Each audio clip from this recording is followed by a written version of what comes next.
দর্শক, ইন্ডিপেন্ডেন্ট ডিজিটালে আপনাদের স্বাগত। আপনারা জানেন সারা বিশ্ব এখন হচ্ছে ইসরায়েলের পার্লামেন্টের একটি বৈঠকের দিকে তাকিয়ে আছে। বৈঠকটি হামাস এবং ইসরায়েলের মধ্যে গাজায় যুদ্ধবিরতি নিয়ে যে চুক্তির একটি সম্ভাবনা তৈরি হয়েছে, যে ঘোষণাটি আমরা পেয়েছি গত বুধবার 15 জানুয়ারি, সেই চুক্তির বিষয়ে ইসরায়েলের ক্যাবিনেটের সিদ্ধান্তের অপেক্ষায় আছে। তো আমরা জানি যে ইতোমধ্যেই গাজায় যেই যুদ্ধবিরতির ঘোষণাটি এসেছিল 15 জানুয়ারি, তারপরে গতকাল হামলা কিন্তু থামেনি। গাজায় কন্টিনিউয়াস হামলা হয়েছে এবং আল জাজিরা থেকে শুরু করে বিভিন্ন আন্তর্জাতিক সংবাদ মাধ্যম আমাদের জানাচ্ছে যে এই হামলায় অন্তত 110 জন ফিলিস্তিনি নিহত হয়েছে। তাহলে আসলে কি হতে যাচ্ছে, কি চুক্তিতে আসলে যাচ্ছে, কেমন হবে এই চুক্তি, আদৌ চুক্তি হবে কিনা, কোনো অনিশ্চয়তা কি আছে? গাজার যুদ্ধবিরতির চুক্তিটিতে 3টি ধাপের কথা বলা হয়েছে। এর মধ্যে প্রথম ধাপ, যে জায়গায় হচ্ছে হামাস এবং ইসরায়েল সম্মত হয়েছে, সেই জায়গাটি হচ্ছে প্রথম ধাপ। যদি শেষ পর্যন্ত ইসরায়েলের ক্যাবিনেটে এই চুক্তির পক্ষে সবাই সম্মত হয়, তাহলে চুক্তিটি কার্যকর হবে 19 জানুয়ারি থেকে। 19 জানুয়ারি এই চুক্তি কার্যকর হয়ে 6 সপ্তাহ পর্যন্ত প্রথম ধাপটি কার্যকর থাকবে। এর 16তম দিনে, অর্থাৎ 19 জানুয়ারির পরের 16তম দিন, যেটা আসলে হচ্ছে 3 ফেব্রুয়ারি, এই 3 ফেব্রুয়ারি থেকে শুরু হবে দ্বিতীয় ধাপের আলোচনা। তো দ্বিতীয় ধাপের আলোচনা কতটুকু অগ্রসর হবে তার আগে আসলে জানা জরুরি বা বোঝা জরুরি যে প্রথম ধাপটি আসলে বাস্তবায়িত হবে কিনা। প্রথম ধাপের চুক্তিতে যে বিষয়গুলো, সবচেয়ে বড় যে বিষয়টি এসেছে সেটি হচ্ছে হামাসের কাছে বন্দী ইসরায়েলি এবং অপরাপর ইসরায়েলের বন্ধু রাষ্ট্রের 33 জন যে বন্দী আছে তার বিনিময় করা, একটা বন্দী বিনিময় চুক্তির বিষয় আছে। ইসরায়েল প্রতিশ্রুতি দিয়েছে যে 33 ইসরায়েলি বন্দীর মুক্তি যদি দেওয়া হয়, তাহলে প্রায় 1000 ফিলিস্তিনি বন্দীকে তারা মুক্ত করবে। এদিকে খুবই আগ্রহবোধ বিষয় হচ্ছে এই 1000 বন্দীর মধ্যে আবার বিভিন্ন অপরাধের কারণে সাজা পাওয়া বন্দীও আছে। পশ্চিম তীরের যে প্রশাসক, ইসরায়েলি প্রশাসক, তারা বলছে যে যদি এই ধরনের কোনো বন্দীকে মুক্ত করা হয়, তাহলে তাদের অ্যাডমিনিস্ট্রেটিভ ডিটেনশনে থাকা ইসরায়েলি বন্দী যারা আছে তাদেরকে তারা সবাইকে মুক্ত করে দেবে। আপনারা জানেন যে পশ্চিম তীরে কিন্তু এক ধরনের সংঘাতময় পরিস্থিতি চলছে।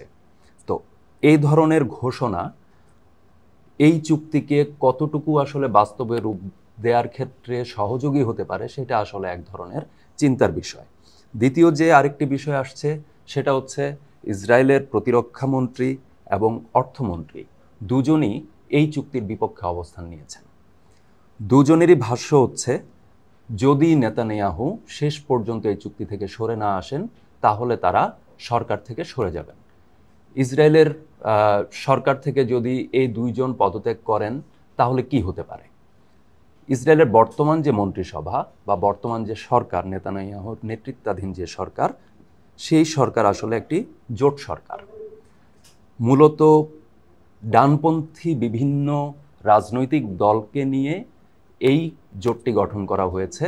অর্থমন্ত্রী এবং প্রতিরক্ষা মন্ত্রী দুজন ভিন্ন ভিন্ন দলের প্রতিনিধিত্ব করেন। সেক্ষেত্রে লিকুদ পার্টির নেতৃত্বাধীন নেতানিয়াহুর যে দল, নেতৃত্বাধীন যে সরকার, সেই সরকার আসলে ভেঙে পড়বে যদি এই দুজন বের হয়ে যান তার দল নিয়ে।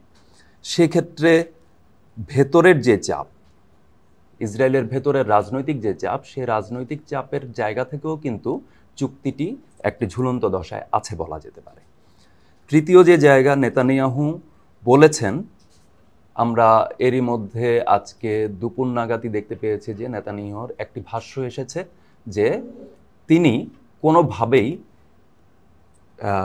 হামাসের বাড়তি কোনো শর্ত মানতে রাজি নন, এবং তিনি দাবি করেছেন হামাস বিদ্যমান যে জায়গায়, অর্থাৎ কাতার, যুক্তরাষ্ট্র, এদের মধ্যস্থতায়, মিশর আছে এই মধ্যস্থতার মধ্যে, এদের মধ্যস্থতায় যেই শর্তগুলোতে এই চুক্তিতে রাজি হয়েছে হামাস এবং ইসরায়েল, নেতানিয়াহুর দাবি হামাস সেখানে কিছু জিনিস যুক্ত করার চেষ্টা করছে।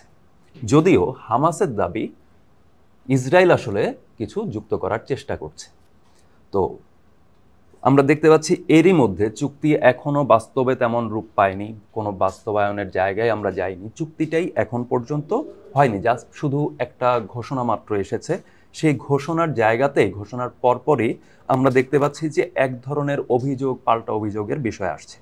যদিও কিছুক্ষণ আগে আমরা আল জাজিরাতে দেখতে পেয়েছি যে হামাসের পক্ষ থেকে জানানো হয়েছে যে যেই জায়গায় মতপার্থক্যটি ছিল ইসরায়েল এবং হামাসের মধ্যে, সেই জায়গাগুলো সর্ট আউট করা হয়েছে, অর্থাৎ তার আশাবাদী চুক্তিটি সম্পন্ন করার ক্ষেত্রে।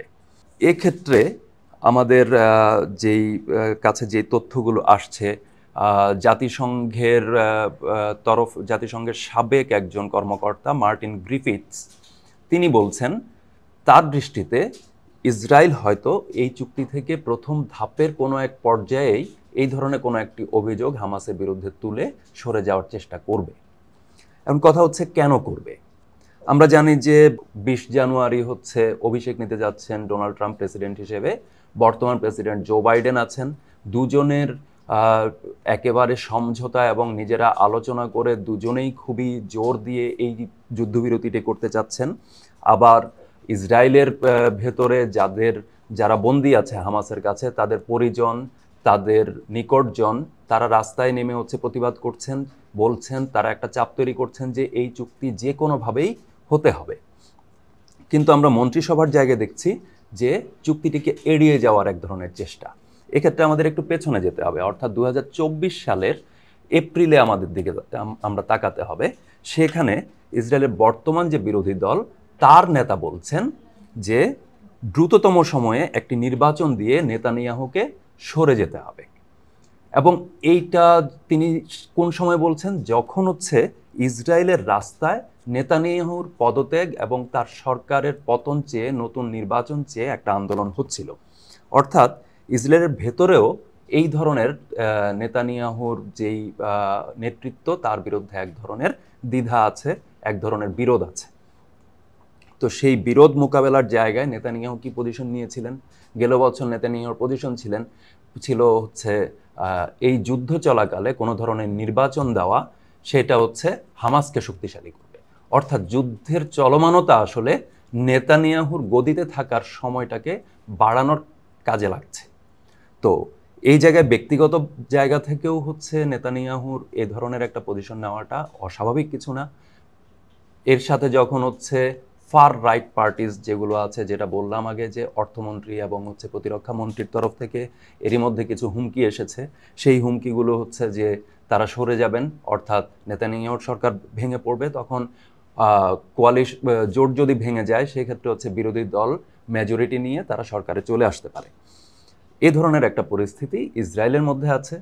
এক্ষেত্রে আসলে অনেক ধরনের আলোচনা আছে। বিরোধী দলগুলো যদিও বলছে যে নেতানিয়াহুকে তারা সম্পূর্ণ সমর্থন জানাবে এই চুক্তিটি করার ক্ষেত্রে। এই চুক্তি যখন হচ্ছে ভোটে উঠবে, আপনারা জানেন কিছুক্ষণের মধ্যে, ইসরায়েলের স্থানীয় সময় 3টা 30 এবং আমাদের আর কিছুক্ষণের মধ্যে, আমাদের 4 ঘন্টার ব্যবধান বাংলাদেশের সাথে, তো কিছুক্ষণের মধ্যেই এই বৈঠকটি অনুষ্ঠিত হবে, ভোটাভুটি হবে।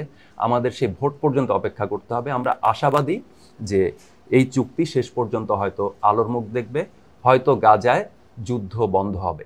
তবে বিশ্লেষকরা কিন্তু সতর্ক করছেন একটা বিষয়ে, সেটা হচ্ছে মাঝের যে একদিন 18 তারিখ চুক্তি যদি সম্মত হয় উভয় পক্ষ, 19 জানুয়ারি থেকে কার্যকর হবে।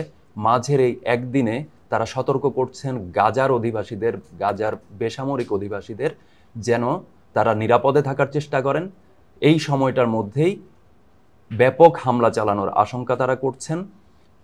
এবং সবচেয়ে আতঙ্কের যে বিষয়, সেটা হচ্ছে ইসরায়েল কিন্তু গতকাল অর্থাৎ বৃহস্পতিবার যেসব জায়গায় হামলা করেছিল, সেসব জায়গা হচ্ছে বেসামরিকরা পালিয়ে জীবন বাঁচাতে যেসব জায়গায় গিয়ে আশ্রয় নিয়েছিল, সেই আশ্রয় শিবিরগুলোকে লক্ষ্য করে।